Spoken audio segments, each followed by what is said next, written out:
हमें क्या फ़ायदा मिला है? हमें यही फ़ायदा मिला है कि हमारे क्वार्टर जब 2 साल पहले ये मलबा आया था, तो कम से कम 6-7 क्वार्टर जो है, 6-7 क्वार्टर का सामान दब गया था, और हमें यही बेनिफिट मिला है। हमें क्या बेनिफिट मिलता है इसमें? इसमें हमारा तो कोई बेनिफिट नहीं। बेनिफिट तो ठेकेदार ले जाते हैं, जो ठेकेदार लगे हुए हैं। एडमिनिस्ट्रेशन के जो अफसर आए थे, तहसीलदार साहब आए थे और डीएम आए थे, उन्होंने ये है कि हमें इतना इतना फ़ायदा है कि ये कॉलोनी जो है थोड़ी सी सेफ बच जाएगी। तो इसमें इसमें हमारा क्या फ़ायदा है? हमें क्या बेनिफिट देती है एडमिनिस्ट्रेशन? हमने इनको बताया था कि अगर माल बिक्री हो रहा है तो इस पर कम से कम ये प्रोटेक्शन वाल दिए जाएं, ताकि ये गरीब लोग जो माइग्रेंट होके आए, इनका ये है कि हमें वो कोई माल का फ़ायदा नहीं चाहिए। हमें ये फ़ायदा चाहिए कि जहाँ प्रोटेक्शन वाल लगेंगे तो जो होर कॉलोनी है ये बच सकती है।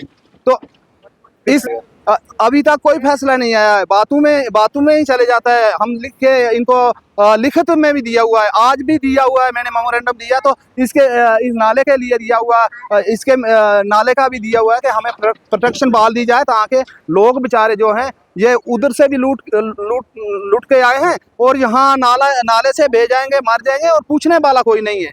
सिर्फ ठेकेदार जो है वो अपना बेनिफिट लेने के लिए आए हुए हैं, और मशीनें लगाई हैं, विजय मलबा उठाएंगे, ऊपर से आता रहेगा, उनको फ़ायदा उनका चलता रहेगा। कॉलोनी के लोगों को किस चीज़ का फ़ायदा है? कॉलोनी के लोगों को हम बोल रहे हैं कि प्रोटेक्शन बाल दे दो हमें, नकदी जहाँ कोई राशन नहीं दो, हमें प्रोटेक्शन बाल यहाँ दे करके लगा दो, ताकि लोगों को ये फ़ायदा हो जाए कि कॉलोनी ये बहने से बच जाए। हम ये अपील करना चाहते हैं कि जो जो बेनिफिट यहाँ जो प्रोटेक्शन बाल है ये इतनी सी दी जाए, और जो हम ये भी डिमांड करते हैं कि जो रोड गुरुद्वारे से होके ऊपर आती है, यहाँ स्कूल है, स्कूल भी है, गुरुद्वारा है, यहाँ मंदिर है, और ये इतना सा रोड जो है, इस रोड की खिस्सा हालत इतनी है कि हमें कई बार बोला कि इस रोड की भी देखभाल की जाए। अगर ये इतना यहाँ से मटेरियल उठा रहे हैं तो इतना सा तो कर सकते हैं, ये उधर लगा सकते हैं कि चलो भाई मंदिर के नाम या गुरुद्वारे के नाम पर तो दे सकते हैं, लेकिन हमें इसका कोई फायदा नहीं हो रहा है। ना क्या है, पिछली 3-4 साल से यही चल रहा है। मानसून के मौसम में जो है स्लाइडिंग होती है और लोगों को बाहर रहना पड़ता है। लोगों के क्वार्टरों की हालत बहुत ख़राब है। जितनी ख़राब हालत बाहर से दिखाई दे रही है, उससे कहीं ज़्यादा हालत जो है अंदर से दिखाई देती है।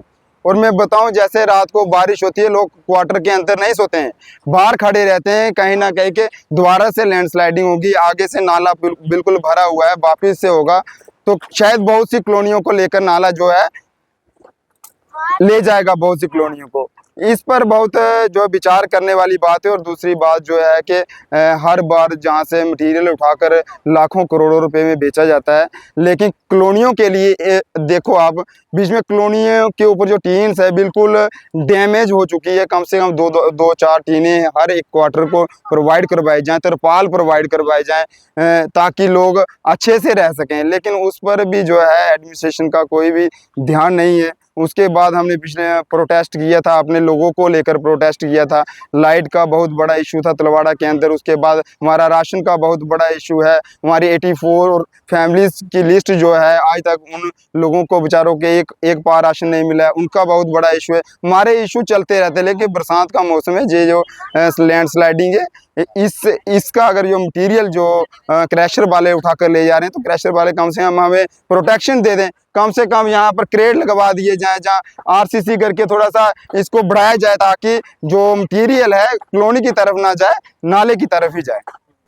बिल्कुल कर सकते थे, लेकिन उन्होंने ऐसा नहीं किया। लेकिन हमने कहा था कि रोड को भी जो है तो थोड़ा सा बजरा डाल के रोड को अच्छे से कर दें, ताकि आने जाने में गाड़ियों को दिक्कत ना हो। लेकिन अभी उस पर भी कोई विचार नहीं किया एडमिनिस्ट्रेशन ने। जहाँ क्रैशर वालों की गाड़ियाँ चल रही हैं, उन्होंने भी इस पर विचार नहीं किया। अभी तो मटेरियल उठा रहे हैं। देखते हैं कि कहा है हमने कि प्रोटेक्शन दे दो हमें। उन्होंने भी कहा था कि प्रोटेक्शन देंगे। अब देंगे नहीं देंगे ये तो बात का विषय है। देखेंगे हम प्रोटेक्शन इस बार लग पाती है कि नहीं लग पाती है। ये तो देखिए, तहसीलदार साहब आए थे, उसके बाद डीएमओ साहब आए थे, डीएसपी साहब भी आए थे बीच में देखने के लिए कितना जो लैंडस्लाइडिंग हुई है। वो मुझे शायद लगता है उनकी एडमिनिस्ट्रेशन, तहसीलदार की परमिशन के, डीएमओ साहब की परमिशन पर ही ये लोग माल उठा रहे हैं। हमें नहीं पता कि किस तरीके से माल उठा रहे हैं, लेकिन उनके कहने पर ही माल उठाया जा रहा है। देखिए माल उठ रहा है, चलो ठीक है, माल उठेगा, नाला खाली होगा, उससे तो थोड़ी न फिर से स्लाइडिंग होगी तो नाले में एडजस्टमेंट हो सकती है, ऐसी नहीं है बात। लेकिन नाला टूट भी सकता है, उसकी वजह से कॉलोनियों की तरफ भी जा सकता है, इसलिए प्रोटेक्शन लगाना बहुत ज़रूरी है। प्रोटेक्शन चाहिए हमें, ताकि ऊपर तक अगर प्रोटेक्शन लग जाएगी तो लैंड स्लाइडिंग कॉलोनियों को बच सकती हैं।